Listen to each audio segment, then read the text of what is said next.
जब 7वां गर्भ आया, बहन बहनों को जेल में डाल दिया। इधर देवकी की बड़ी बहन रोहिणी वसुदेव को ब्याही थी। उसे जब पता लगा कि मेरे भैया ने 6 बच्चा मार दे मेरी छोटी बहन के, और मेरे पति को मेरी बहन को जेल में डाल दिया, वो रोहिणी रथ में सवार होकर जेल में मिलाई करने आई। देवकी की जेल में बच्चा पैदा हुआ। रोहिणी उस बच्चा को लेकर गोकुल को चली गई। उसी बच्चे का नाम बलराम पड़ा है। और भाइयों, यहाँ ये अफवाह कर दी कि देवकी का 7वां गर्भ खंडित हो गया। अब 8वें गर्भ की बारी है। कंस के यहाँ तैयारी है।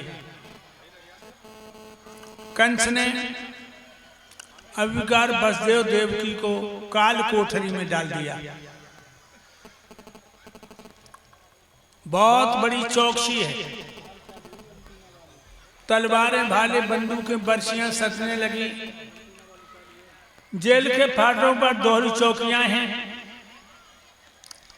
इधर कंस का दिने दिन चित्तोदास हो रहा है, और भक्तों इधर देवकी का 10वां महीना पूरा हुआ।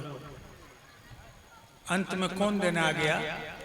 कौन महीना आ गया? कौन रात आ गई? भादों की रात अंधेरी है, बूंदन की तनक जमीन में है।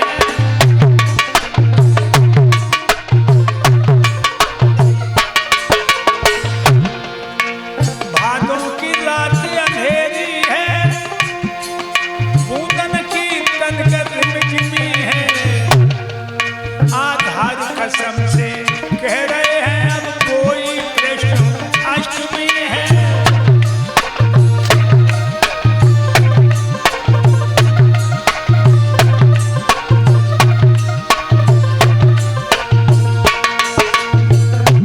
भादों का महीना,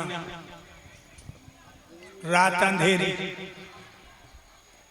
बूंदन की रिमझिमी, पपिया बोल रहे, कोयल कूक रही, मेढक बोल रहे, मानो विद्यार्थी वेद पढ़ रहे।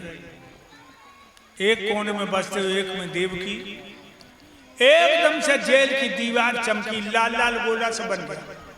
वसुदेव देवकी की आंखों में झपका लगा। वो गोला बढ़ता चला गया, बढ़ता। नौजवान की याद थी। वसुदेव देवकी की आंखों में झपका लगा। देखा चौड़ी छाती, 4 भुजाएं हाथी जैसे सूंडें, शंख चक्र गदा पद्म हाथों में, पतली कमर, सुडौल जंघाएं, गले में कौस्तुभ बेजंती मालाएं, और पैरों के पास बड़े बड़े अक्षरों में लिखा था, अहम ब्रह्मास्मि, मैं ब्रह्म हूं। वसुदेव देवकी के हाथ जुड़ गए। बोले, महाराज हम स्वर्ग में हैं, कि स्वर्ग यहाँ चल के आओ है।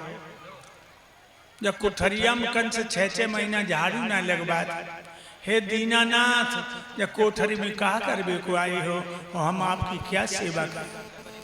भगवान बोले, हे वसुदेव देवकी, तुम मेरे सच्चे भक्तों में से हो।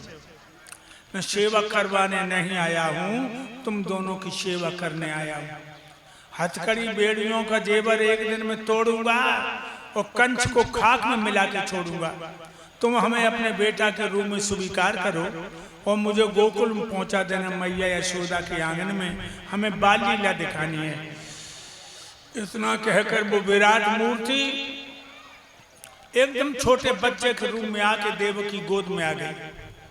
बोलो बाल कृष्ण भगवान की जय। बच्चा बन के आ गया। वसुदेव देवकी चकोर बन के देखने लगे। लेकिन जो राजा कंस की याद आई, दोनों की गिग्गी बंद हो गई। देवकी कहने लगी, पिया 6 लला भैया ने मार डाले, मो एक लला को तो दुख नहीं भो, जब लला को कैसे बचाए दे।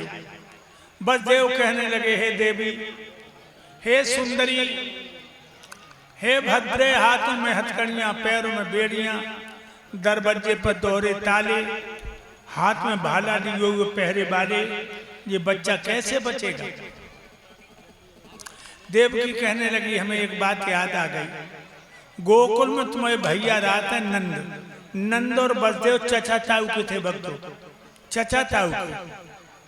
कान लगी बड़े लला को रोहिणी पाल रही है, जब था थी तुम जसोदा को सौंप रही हो तो जसोदा हमारे लला को पाल लिया।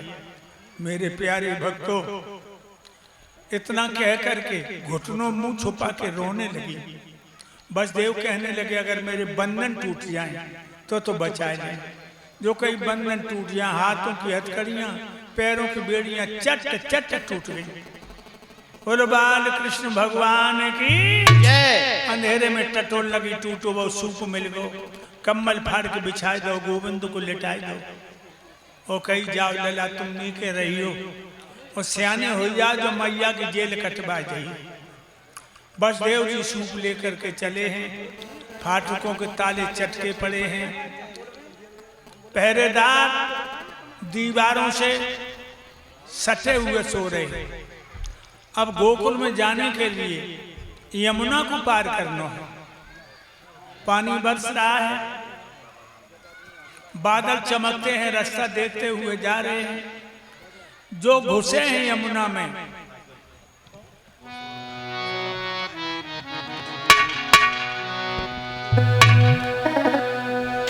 भगवान और ये कन्हैया की झांकी आ रही है। सभी बहनाएं भाई दर्शन करें, न्यौछावर करें अपने गोविंद पे। और ये 501 मुद्राएं श्री पाल सिंह वैद्य जी गुरुदेव को सम्मान में दे रहे हैं। एक